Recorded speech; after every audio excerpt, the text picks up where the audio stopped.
ইরানের প্রয়াত সর্বোচ্চ নেতা আয়াতুল্লাহ আলী খামেনির প্রতি শোক ও শেষ শ্রদ্ধা জানানোর অনুষ্ঠান শুরু হয়েছে।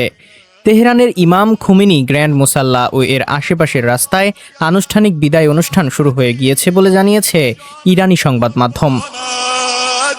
সংবাদ সংস্থা তাসনিম জানিয়েছে, প্রয়াত সর্বোচ্চ নেতাকে শেষ শ্রদ্ধা জানাতে রাজধানীতে জড়ো হওয়া লাখো শোকার্ত মানুষের জন্য এই বিশাল মসজিদের দরজা খুলে দেওয়া হয়েছে।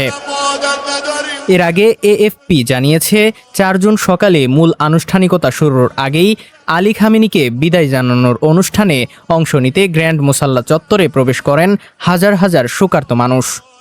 বিশাল এই চত্বরের মূল প্রাঙ্গণ মুহূর্তেই কানায় কানায় পরিপূর্ণ হয়ে ওঠে। পরিস্থিতি সামাল দিতে রাজধানী জুড়ে ব্যাপক ট্রাফিক বিধিনিষেধ জারি করেছে কর্তৃপক্ষ।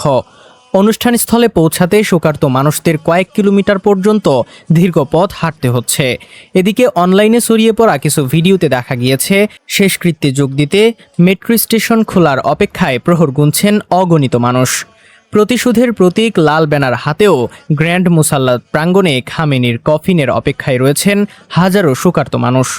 আমেরিকা নিপাত যাক, প্রতিশোধ প্রতিশোধ এসব স্লোগান দিচ্ছেন তারা।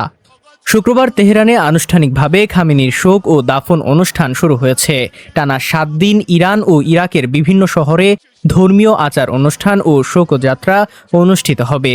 খামেনিকে শেষ শ্রদ্ধা জানাতে আগামী 3 দিনে শুধু তেহরানেই 1.5 থেকে 2 কোটি মানুষের সমাগম হতে পারে বলে আশা করছে ইরানি কর্তৃপক্ষ।